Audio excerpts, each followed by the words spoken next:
હા બોલ રૂપેશ. શું છે તારું અને તારી બેનનું નાટક? હા, મેં એને કેટલી સમજાવી, ના પાડી હતી, તેમ છતાં એને ઉત્કર્ષની સાથે ડીલ ડન કરી દીધી. ખબર છે મને.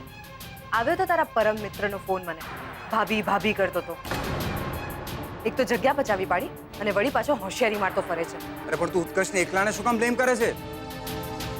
કિંજલ પણ કઈ ઓછી નથી. હા, મેં એને કેટલી સમજાવી હતી, રોકી હતી કે કાગળિયા પર સહી નહીં કરતી, ત્યાં સુધી કે મેં પપ્પાજીનો પણ દાખલો આપ્યો કે એમને જે ઉતાવળમાં ઘરના કાગળિયા પર સહી કરી અને તમારે ઘર બદલવું પડ્યું ને, કે જેથી કરીને એનું મગજ શાંત રહે. પણ ના, જીત તો તમારા લોકોનો સ્વભાવ બની ગયો છે. રહેવા દે ને રૂપેશ. મને લાગે છે કે આ બધામાં ક્યાંક તું પણ શું? હા સેજલ બોલ ને, તું પણ શું? જાતે સમજી જા. મારે કંઈ જ નથી કહેવું. બાકી મેં તો પહેલા જ કહી દીધું હતું કે આમાં હવે આગળ વધવા જેવું કંઈ જ નથી બચ્યું. હાલો હાલો.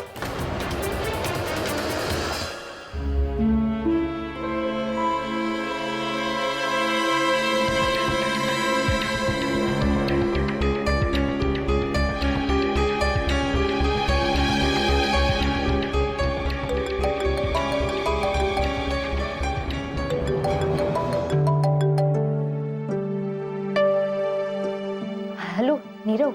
મોહન અંકલ સૂઈ ગયા એટલે મને ફોન કર્યો એમ ને? હા, પણ તને ક્યાંથી ખબર? મને તો એ પણ ખબર છે કે તે આ ફોન મને થેન્ક યુ કહેવા માટે કર્યો છે. અચ્છા, તો મને એ પણ ખબર છે કે હવે તું કહીશ બસ મેં તો મિત્ર હોવાની ફરજ નિભાવી છે. Anyways, thank you Nirav. Thank you so much.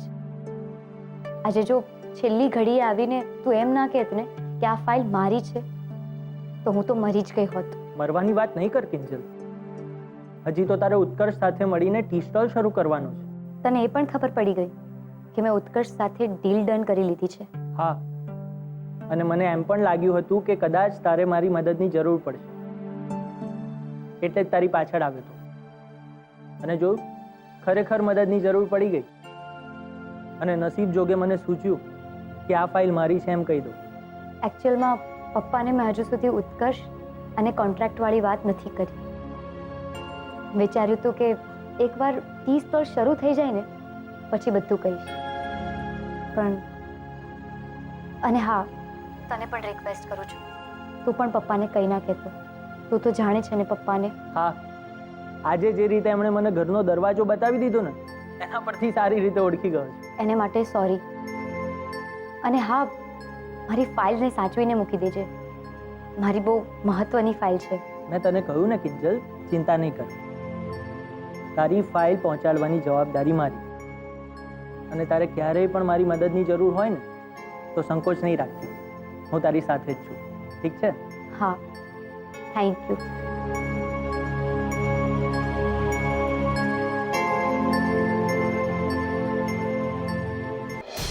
આ તું શું કરી છે સેજલ?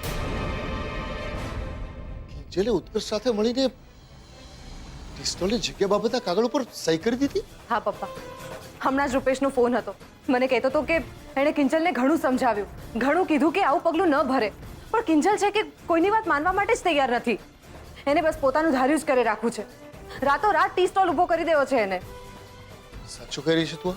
હાસ તો પપ્પા, નહીતર હું પેલા નીરવ પાસે એની ફાઇલ વાંચવા માટે શું કામ માંગત?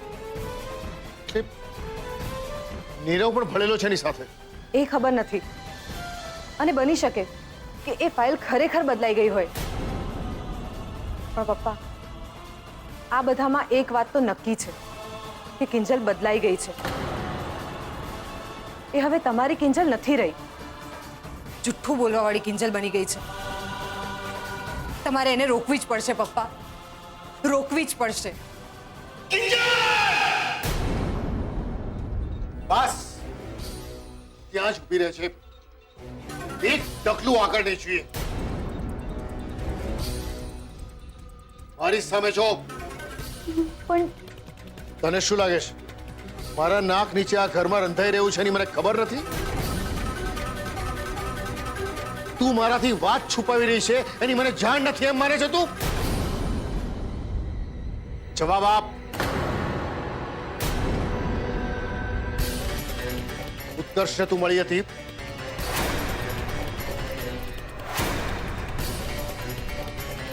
ઉત્કર્ષ સાથે તે કોન્ટ્રાક્ટ સાઇન કર્યો? જવાબ આપ મને.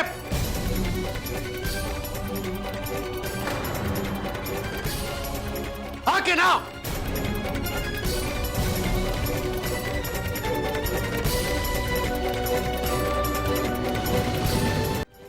વાહ, સરસ.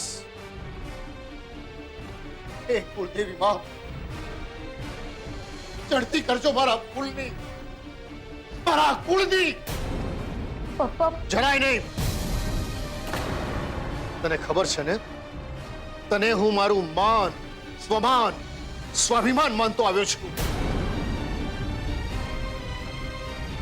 અરે કુળદેવી માને મેં એ જ કહ્યું તારા માટે કે એને ખમ્મા ને ખમૈયા બંને દે છે. સેજલ બીજલ બંને મારી લાડલી દીકરીઓ છે, છતાં મેં તારા માટે ખાસ કહ્યું. એ જુઠ્ઠાણું ચલાવીને મને મારી નજરમાં જુઠ્ઠો પાડી દીધો. નહીં પપ્પા, એવું નહીં બોલો. મારી વાત તો સાંભળો.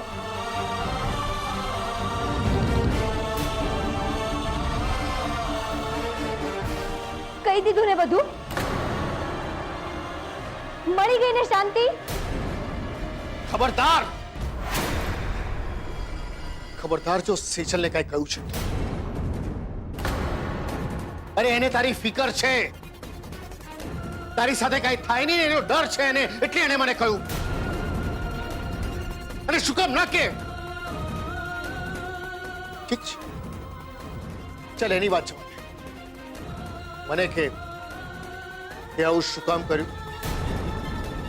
બોલ બોલ બોલ. પપ્પા નહીં